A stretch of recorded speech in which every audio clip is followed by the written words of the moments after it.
And in my nonprofit leadership lab, we have about 6,000 active members, and many of them have just started a nonprofit organization. When I was at MTV, I worked for a founder, and I now too am a founder of this online community with resources and moral support. And so it is very clear to me that clarity of vision is essential. So make sure that your vision of what you hope, how the world will be different as a result of the work you do, is crystal clear to you. Welcome to A Founder's Life. I'm your host, Leo Gestetner. And on this show, we dive into the real stories behind the highs and lows of entrepreneurship and how we pursue a more balanced and meaningful life along the way. This podcast is sponsored by Thankz, helping founders like us scale with reliable remote teams. Email founders@thankz.com, that's THANKZ.com, with the subject line, A Founder's Life, and you get $1,000 off your first month. Now, I'm excited today to be joined by Joan Garry. Joan, can you introduce yourself to the audience, please? So I have a bit of an interesting background. Today, technically, I'm an executive coach for leaders of larger nonprofits. I am a successful blogger and podcaster. I have a book called Joan Garry's Guide to Nonprofit Leadership. And in 2018, I founded an online membership site for board and staff leaders of small to mid-sized nonprofits called the Nonprofit Leadership Lab. That's what I do.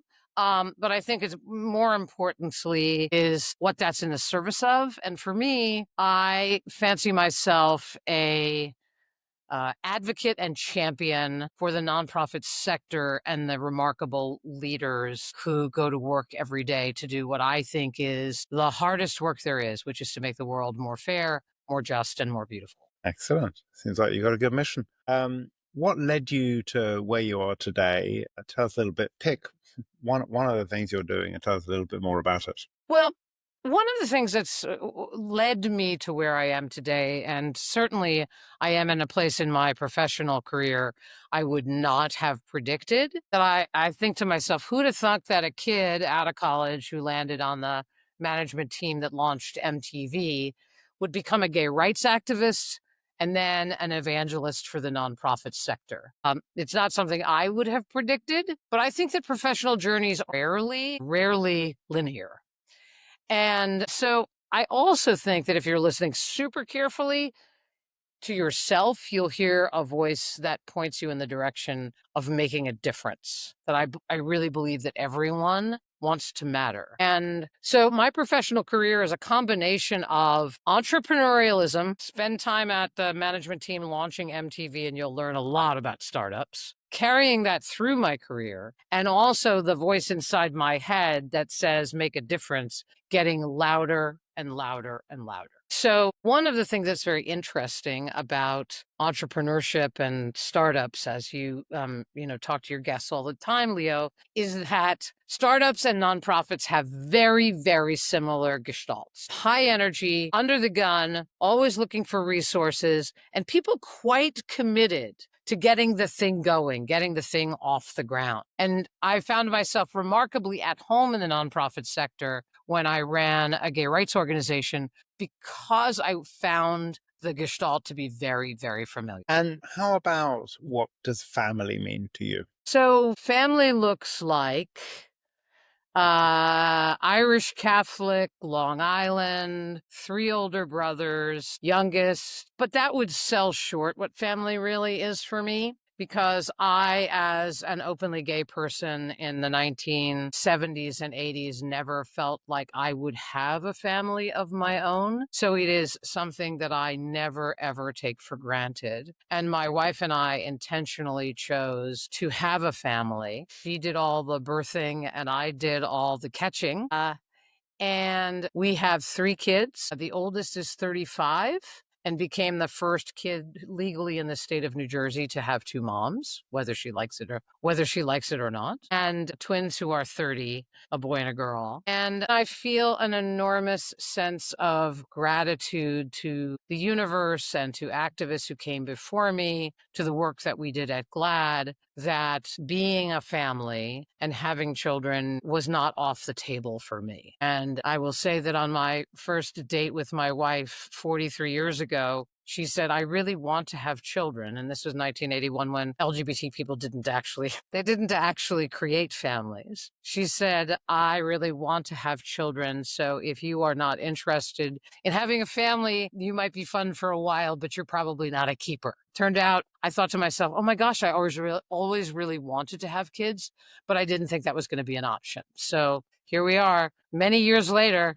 And we have kids who are adults. Lovely. And what does health mean to you, whether that be physical health, mental health, nutrition, sleep? How does health look? So I am 67 years old, and I care a lot more about my health than I probably did 20 or 30 years ago. And so it's quite front and center for me. It's also very front and center for me because I have a genetic lung disorder in which my body does not actually create the protein that protects my lungs. And so I have that protein. I do an augmentation therapy that infuses me with that protein every other week.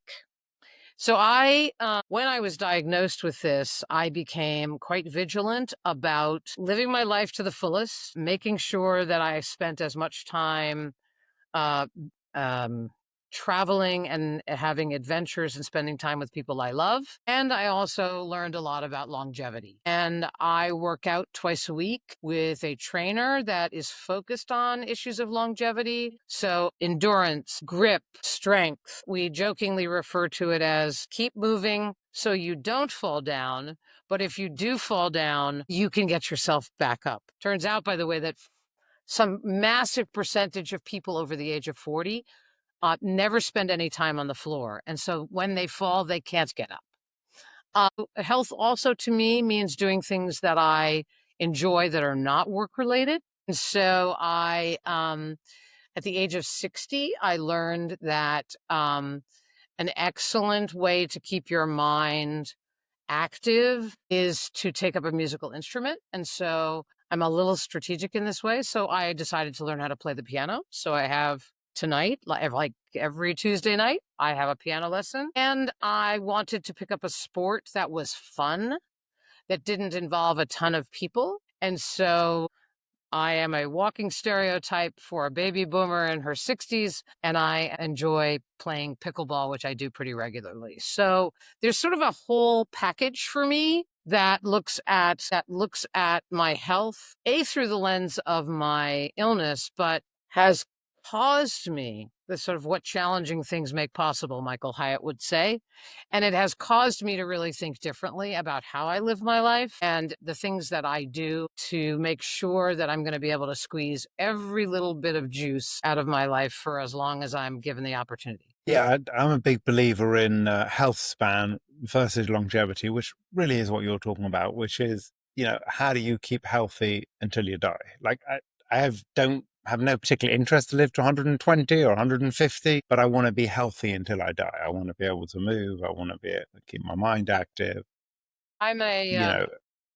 Dr. Peter Attia is an amazing person who is all about longevity, and he wrote a book called Outlive.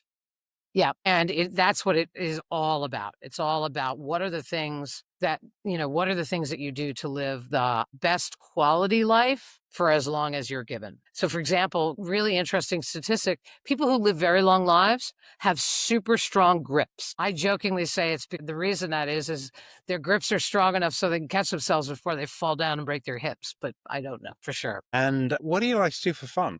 Yeah, I think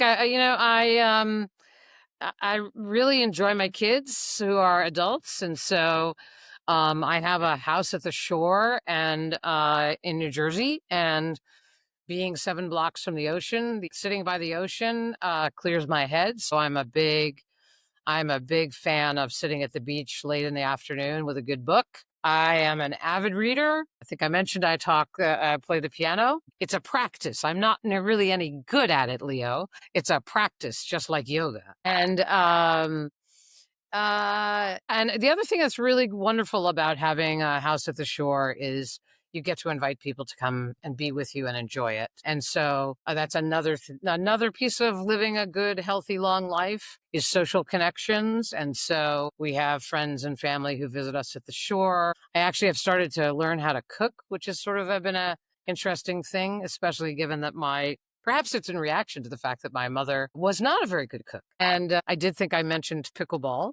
And while I am competitive, pickleball is actually a fun game and quite collegial. So that's, I guess that's what I would say. I think I have a pretty broad range of things that I do for fun. And what's been a pivotal moment in your life? Ooh, do I have to pick just one? Ideally. Yeah, maybe I'll pick one. Maybe I'll pick just a couple. One's short. Meeting my wife in 1981, I was at MTV and she was at Nickelodeon. And we have been together for 43 years. And our relationship works because I believe that she has brought out the best in me and I in her. The birth of my first child, Scout, was a pivotal moment for me. It's like, okay, I am now a parent. So that means I am an advocate.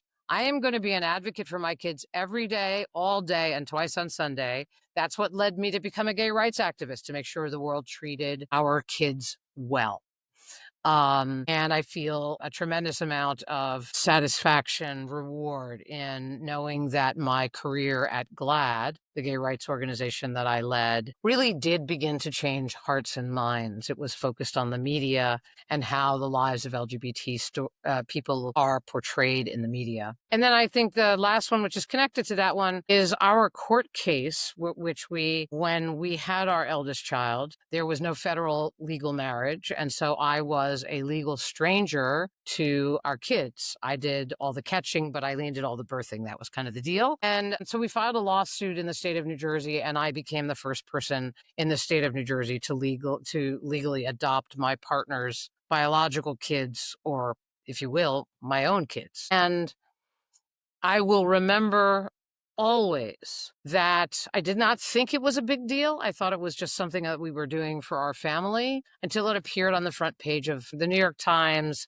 and most of the metropolitan area newspapers. And I realized at that moment that one person can make a difference, that my entertainment career was about to be in the rearview mirror, and that I was going to go find a world I could live in where I could make a living doing something that mattered, something where I could advocate for my kids, where I could help to make the world more fair and just. And I did that for 10 years at GLAAD. And I have been, since that time, coaching and what I call helping the helpers ever since, in an effort to advocate and champion for the vital role that the nonprofit sector plays in our society. And what's one piece of advice that you'd give to an aspiring entrepreneur? So I offer advice to entrepreneurs and founders pretty regularly, Leo. And in my nonprofit leadership lab, we have about 6,000 active members, and many of them have just started a nonprofit organization. When I was at MTV, I worked for a founder, and I now too am a founder of this online community with resources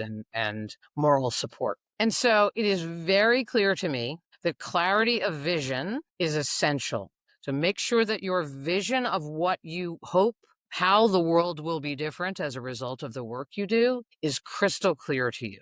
That's one piece of advice. The second thing I would say is surround yourself with people who have diverse skills and diverse points of view. Far too often, an entrepreneur or a founder is pretty charismatic and mighty persuasive, and they tend to surround themselves with friends and family who are picking up what they're putting down, who are ready to follow. And what I say to entrepreneurs and founders all the time is you want people to lead with you, right? You want people who will say no to you or say not yet. And if you do that, the vision and the execution of that vision will be all the richer. Absolutely love that. That's great advice. Thank you. And thank you for joining us today. And how can people find you? All things Joan at joangarry.com, GAOANGARRY.com. You'll find my blog, my podcast, how to find my book, and learn more about our online membership community. So encourage you to take a look. You can subscribe to our blog. It's free, pretty story-based, sense of humor, and takes advantage of both my private and public sector expertise. So check it out. Thank you. And thank you for listening to today's episode. If you enjoyed the conversation, don't forget to subscribe to the channel, tell your friends, and leave a review.